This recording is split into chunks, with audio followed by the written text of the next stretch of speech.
Welcome, namaste, namaskaram. Welcome to our guided meditation on Saturday. We are live streaming on Facebook, InnerWellbeing. That is where I post classes, webinars related to meditation, yoga philosophy, yoga psychology. Today, friends, we are going to talk about the self. We're going to reflect about the self, and then I'm going to guide you through a short meditation to reflect on what has been said about the self. So I want to start with a quote from one of my favorite persons in the world. Is a monk from India, from the Ramakrishna order. His name is Swami Vivekananda.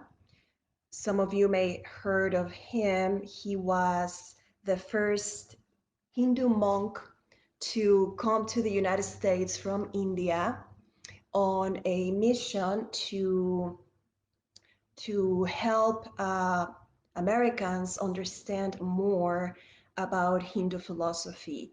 So Swami Vivekananda came to the United States in 1893. He's considered the first monk that we know in history that we have documented that came to America. And he has a very beautiful quote that says, "The self is not to be reached by too much talking, not even by the highest intellects, not even by the study of the scriptures." And he's referring to the Hindu texts, Hindu scriptures.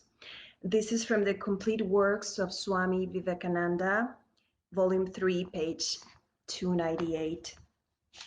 And so this quote is very significant to start our talk today, because it says that the self cannot be understood by the mind, with the mind. Not even the highest intellect can reach the self.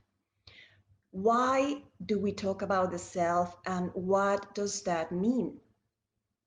The self is one of the most important aspects of ourselves. If we don't understand the self and what that means, we are missing out on the big piece of our spiritual side. The self is the spirit, is the true self. So in our quest in life, we are always trying to find the truth. What is the truth? Well, the truth cannot be subjective because it's clouded by bias and by prejudice. So my opinion of the self is not really valid because it's going to be affected by my personality, by my mind, by my culture, my upbringing, my ideas and my beliefs. The self is always there. It has always existed. It is referred to in Hindu texts as the true self. Sometimes is referred to as the soul or the Atman. It is connected with universal intelligence, with the universal God principle. So what we really want in life is to understand the self and connect with the self, the true self. So how do we do this?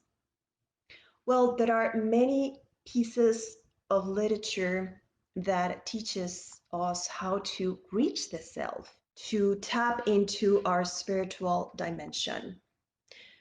We need to be with ourselves, connect with ourselves. The truth is your spiritual dimension. That means that your physical body is not the real you. Your mind is part of the physical body, your brain or your mind. That is not your true self. That is not your deepest dimension, untouched by community and by social conditioning.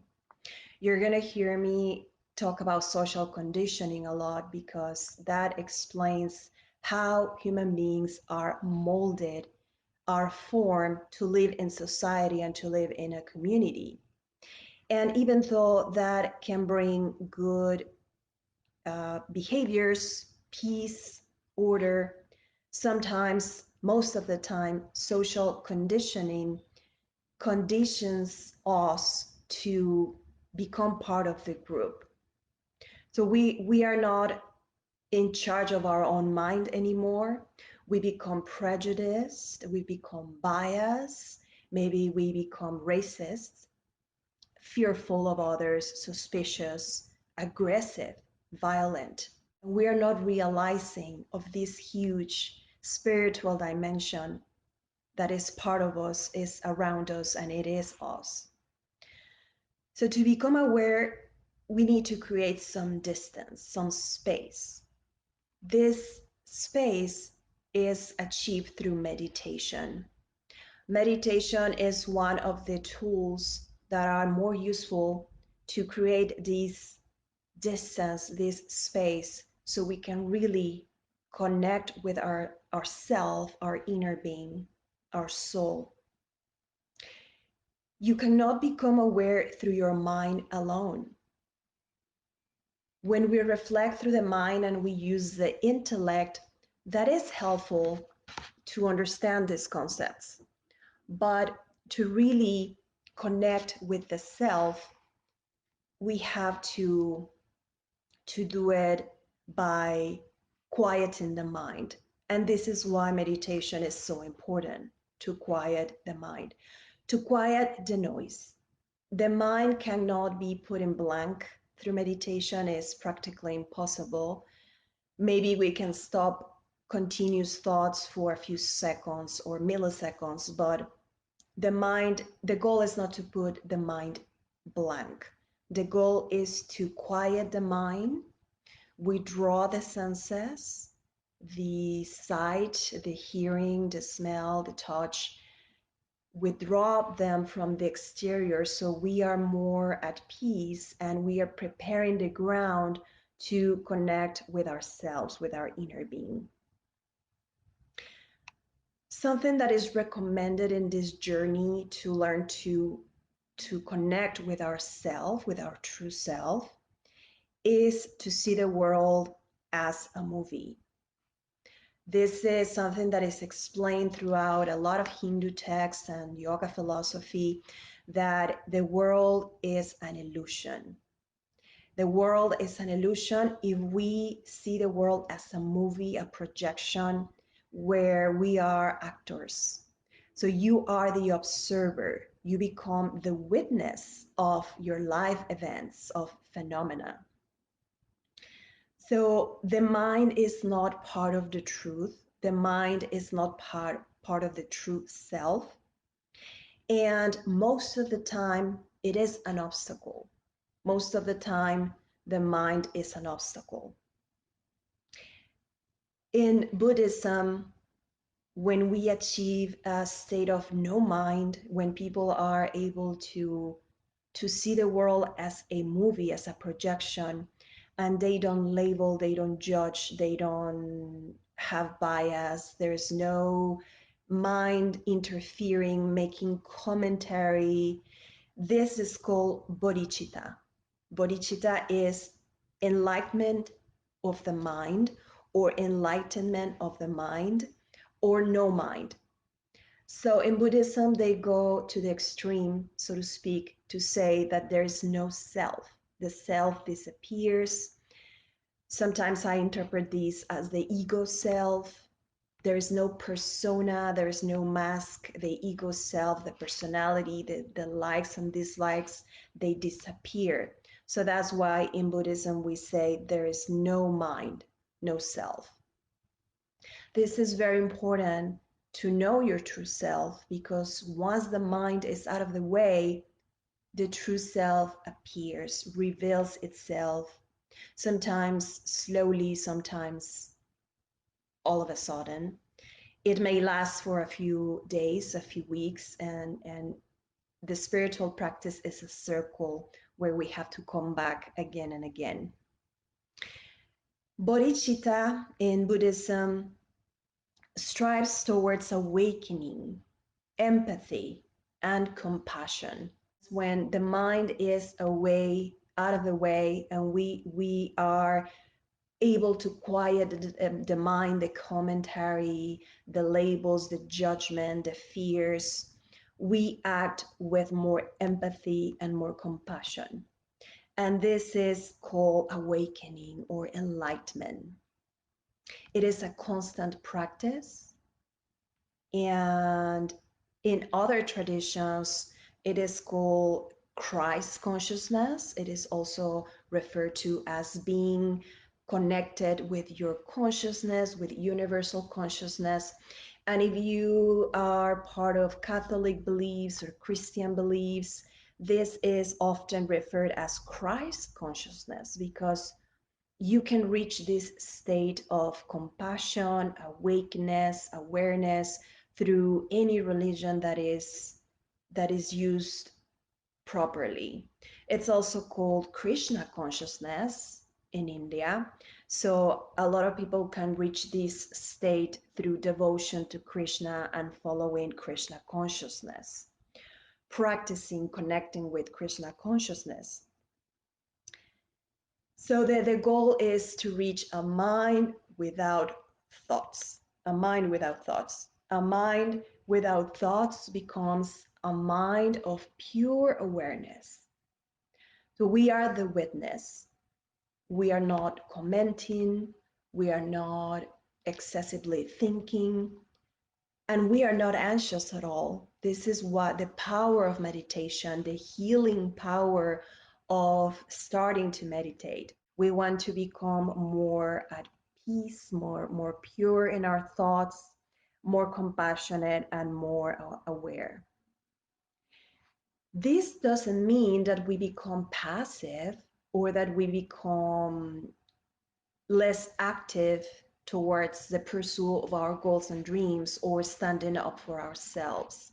This is a path to find the truth self and connect with our true self. So when we practice seeing the world like this, that you are the witness, you are the one observing, you are not consumed by the world's problems or consumed by your emotions, because everything that is triggered by the mind, thoughts, emotions, and feelings, they are not the truth.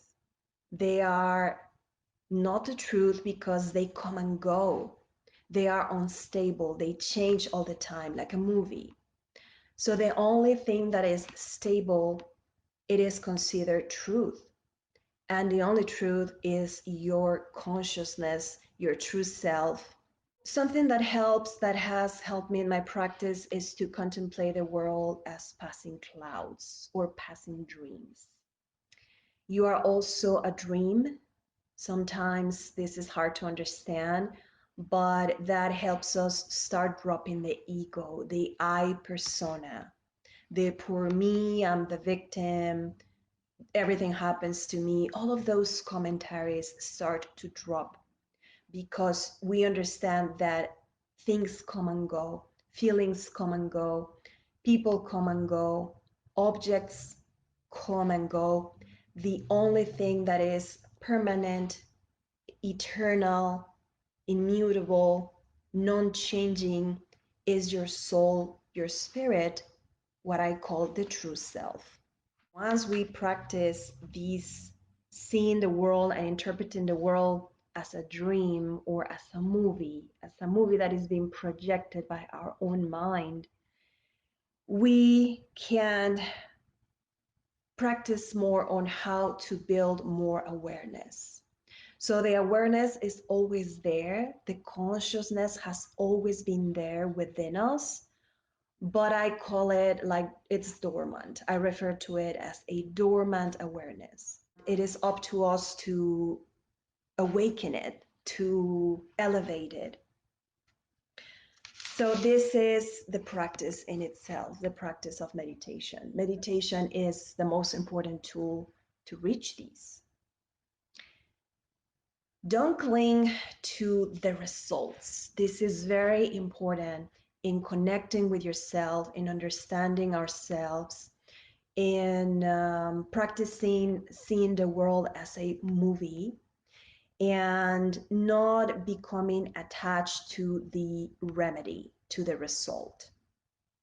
The mind is always going to creep in, is always going to come back and demand something tangible. And the mind comes back and it sneaks in through the back door. And the mind is going to ask you, okay, you have been practicing meditation for many years. What are the results? Where are you going to with this? So this is also commentary in the mind. This is caused by impatience, maybe fear or doubts, self-doubt or doubt of the process in itself. This is a very personal practice. So you have to connect with yourself by being with yourself through these kind of meditations and not wanting to achieve a specific result. The result is going to be there. The result is going to come at its own time when we are ready and when the universe wants that to happen for us. If we are clinging to the result, if we are obsessing in achieving, in being something in the spiritual path, or when we are depending on something, depending on a result, on an action, usually external, this is the result of your mind clinging. Catch your mind as soon as it's knocking on the door. As soon as it comes back, it can come back many times a day, many times a week, and many times during the month. It depends on your practice and your state of development, so to speak. But it's going to happen, it's going to come back. And this is the eternal struggle or practice in studying our true self and in wanting to reach our true self. So I want to talk to you about the genuine self. To connect with your true self, you have to be genuine, right? If we want to connect with other people, we have to be genuine. We have to be truthful. And we have to drop the mask because people can feel when we are not truthful, when we are not genuine. It works exactly the same with yourself. We need to start getting used to the idea that we are having a relationship with ourself, with our true self, with our soul. And you have to be true to yourself and you have to be very honest with yourself and you have to be genuine.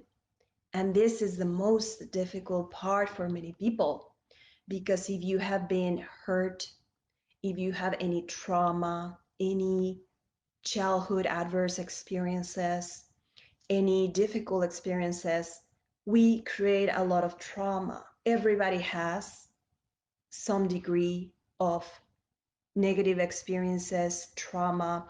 The more years we have lived in this physical body, in this world, we are going to create a history.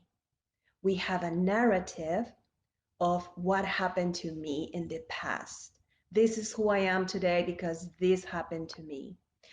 I am suffering today because somebody hurt me 20 years ago and I still remember it. So one of the signs that we have not dropped the mask, we have not come face to face with our truth, is that we keep rehearsing the past. We keep talking about the past, we keep talking about our life in terms of the past. And in conversations, we bring what happened to us in the past. And this is okay, there's no judgment about it. Uncover the past, lift those big rocks that are covering your truth so you can clean whatever is blocking you. This is very important to connect with your true self. You are not going to be able to find your true self, to reach your true self, if you don't come clean, if you don't overcome bad experiences or trauma in your past. If you are walking this path of the self, of awakening, of enlightenment, of self-fulfillment and self-realization, if you are working on yourself and you are ready, don't waste this lifetime by not facing what you have to face. That's what it takes. Call a counselor, call a psychologist, ask for referrals until you find someone that you feel comfortable with and you click with. It is important to click with your counselor or psychologist and drop the taboo, right? We are growing more and more in dropping the taboo of mental health, stigma. Instead of criticizing, ostracizing people from needing mental health support, we should encourage it because we all have baggage, we all have trauma, and we all have negative experiences. Even if it's the minimum, the minuscule events, it is good to talk about it. So, to be comfortable with you, to reach your true self, you have to understand what happened to you in the past and overcome whatever you need to overcome, to clean and move on. That is my opinion. Some spiritual teachers go to the present moment. They are called the neo modern spiritual teachers, that they don't want to hear anything about the past. A lot of spiritual teachers, it's said that they say, I'm not interested in hearing about your problems. I want to hear about you today in this present moment. And that may work for some people, to simply drop the past and not even go there anymore. But for most people, I think if there has been a neglect or a rejection of seeing the truth, of cleaning your past, it is very healing to go there and overcome whatever is bothering you. You have to uncover anything that's blocking you. You can tell when something is blocking you. We can tell when there are blockages in our lives. They can come from past lives, from karma, the way you react to situations, to people, the way you respond is also part of your karmic experience in this life. Fulfillment only comes from the relationship you have with yourself. So this is why it is crucial that we connect with ourselves. It is very important that we devote time to these talks, to these discussions. At first, it may sound uncomfortable. We may not find the time. We think we have better things to do. You are not going to be fulfilled unless and until you know what is blocking you, unless you feel comfortable with yourself. If you cannot be alone with yourself, simply being, something is wrong. If you are unable to have positive, fulfilling relationships with others, something is blocking you. If you cannot be alone, you have to go places with people, you always need the company and the reassurance of someone, something is blocking you. What is your truth? What is your story? What is your history? What is your truth is the path of finding your true self. Don't care about what other people think, okay? Don't care about what people think. When you start studying yourself, reaching out to yourself, a lot of friends are going to leave you. And I recommend that you don't take it personal.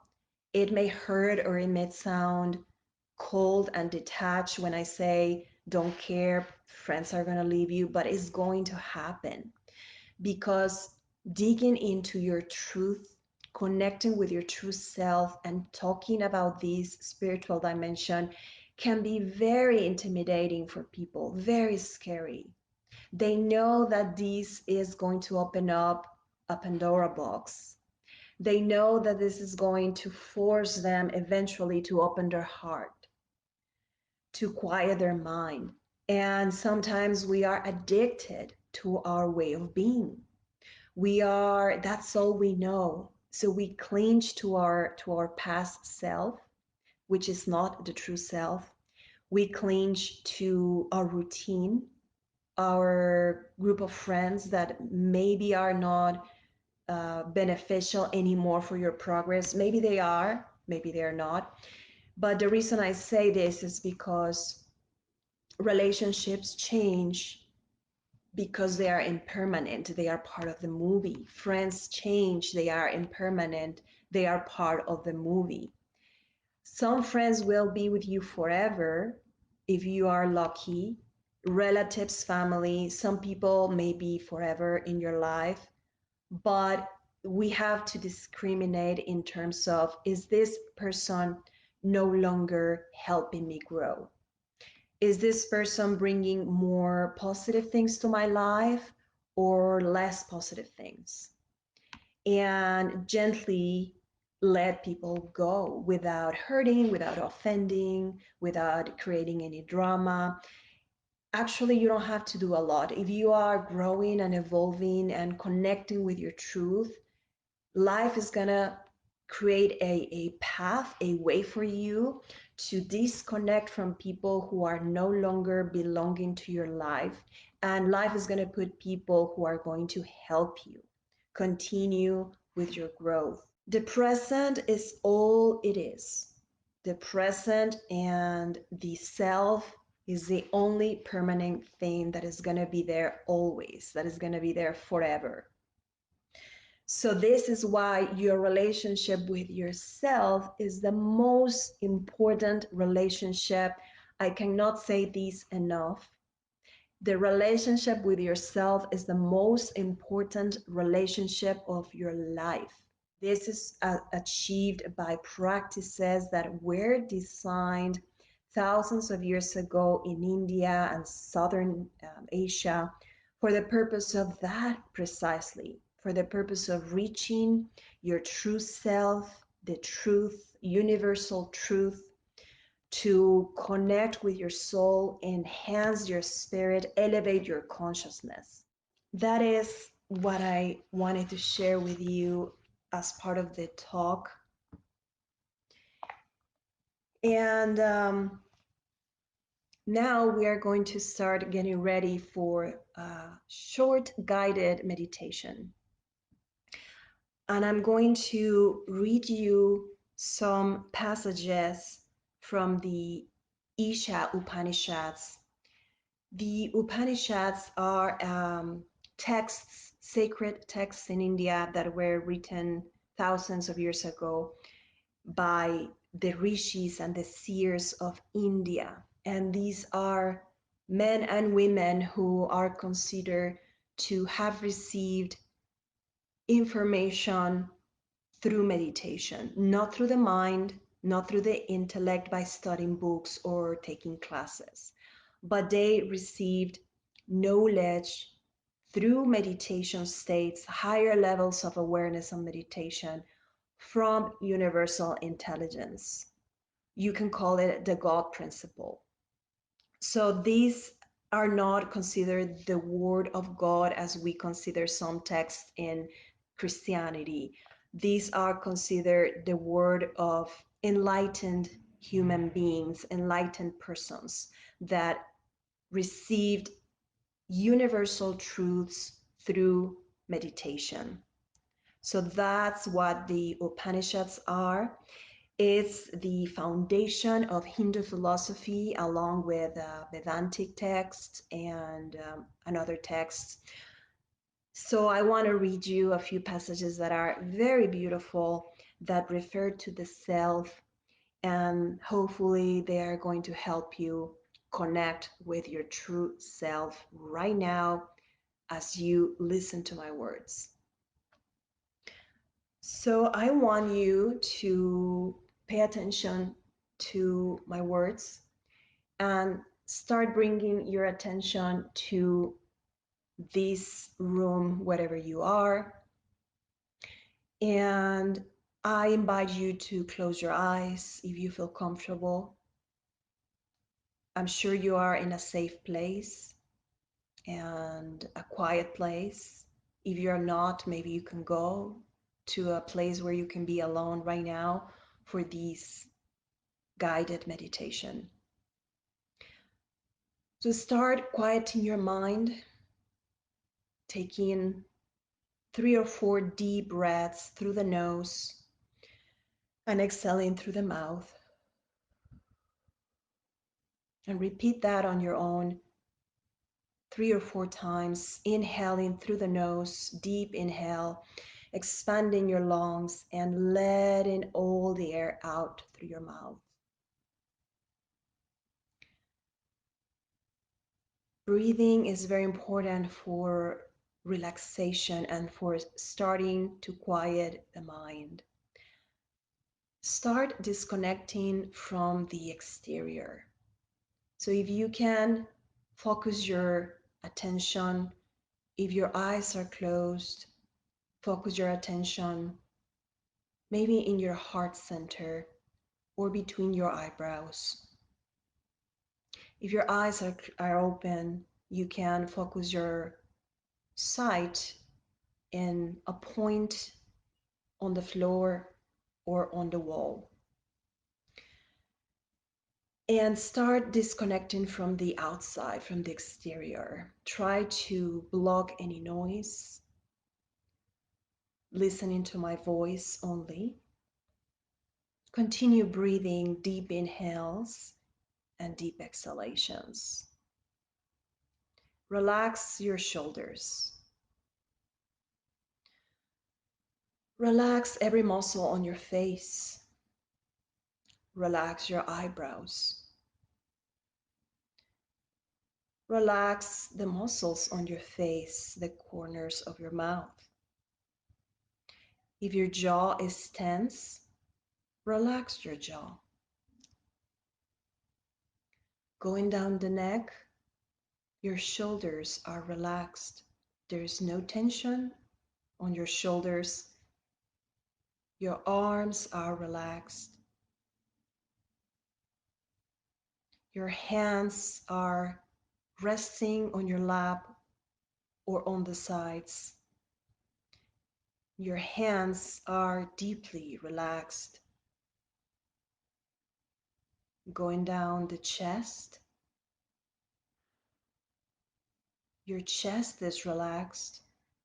Going down the belly. Relax the muscles of your belly.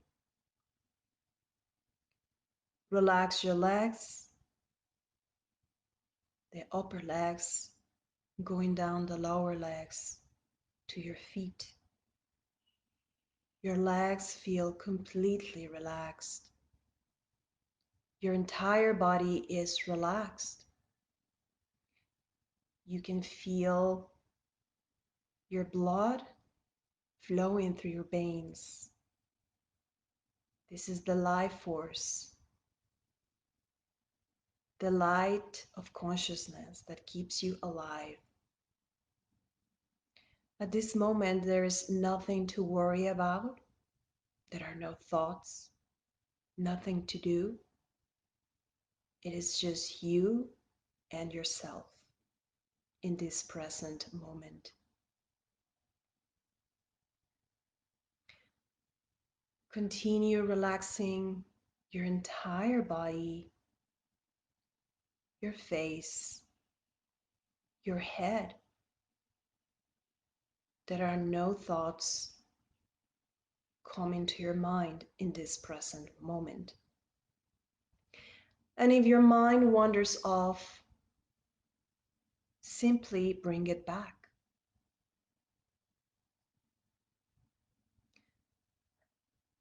To connect with yourself, I'm going to invite you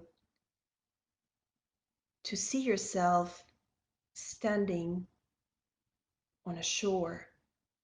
In front of you, there's a lake. This is a placid lake, beautiful lake. This is the lake of your mind. When there are no thoughts, it looks like a plate. There are no waves. Nothing is creating waves in this lake. There are no thoughts, no mind modifications. The mind is at peace.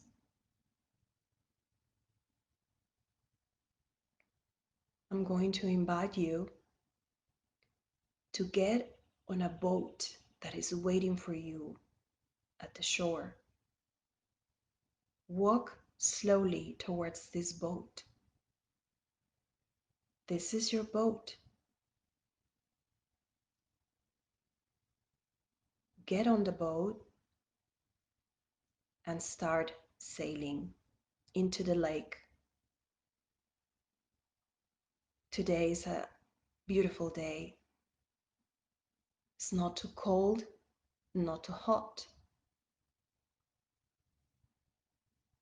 Perfect temperature. There's no wind, just enough to give you a gentle breeze on your face and your hair.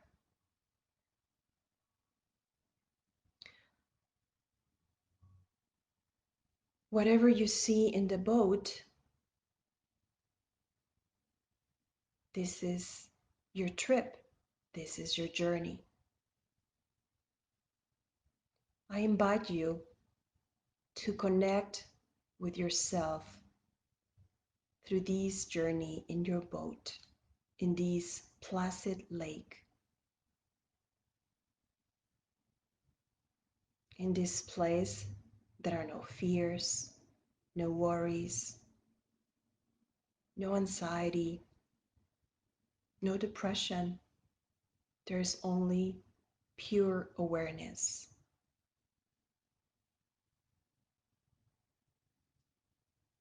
I invite you to bring with you to your boat, to your true self. However you want to see it, however you feel it, your true self is with you on this boat. The self is one, unmoving. It moves swifter than thought. The senses do not overtake it, for always it goes before. Remaining still, it outstrips all the run. Without the self, there is no life. It is far distant, yet it is near. It is within all, and it is without all. He who sees all beings in the self, and the self in all beings, hates no one. To the illumined soul, the self is all. The self is everywhere. The self is ear of the ear, mind of the mind, speech of the speech. The self is also breath of the breath, the eye of the eye. Having given up the false identification of the self and knowing the self to be Brahman, the wise, on departing this world, become immortal. That which cannot be expressed in words, that which is not comprehended by the mind, but by which the mind comprehends, that is the true self. That which is not seen by the eyes, but by which the eyes see, that is the true self. That which is not heard by the ear, but by which the ear hears, that is the true self.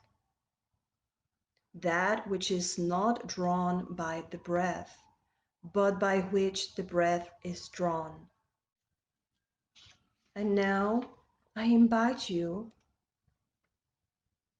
to turn your boat around in this beautiful lake. You had a beautiful conversation with your true self. And now it's time to say goodbye for now. But your true self is always within you. It's you, it's around you, it's everywhere. It connects you with the universe.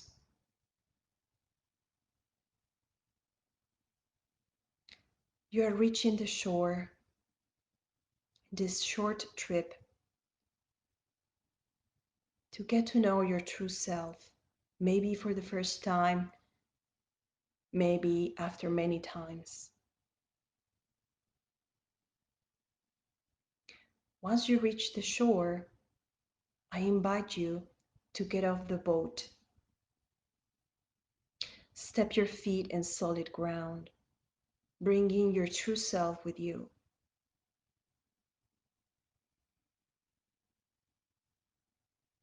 Keep going, walking in this beautiful shore, enjoying the landscape, admiring everything around you, taking a deep breath and a deep exhale.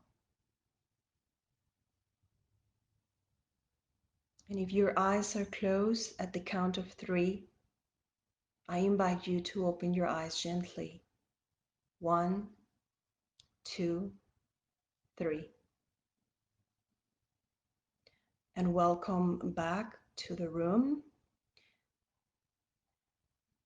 I hope you were enjoying this short trip by taking a journey simply on a guided meditation, a short journey where we can connect with ourselves in silence, in contemplation, in meditation, and feeling that connection with the truth, with who we really are, without any social conditioning, any past experiences, any bad memories. So I'm going to let you go. Thanks, everybody. I hope this was very helpful, and I will see you next time.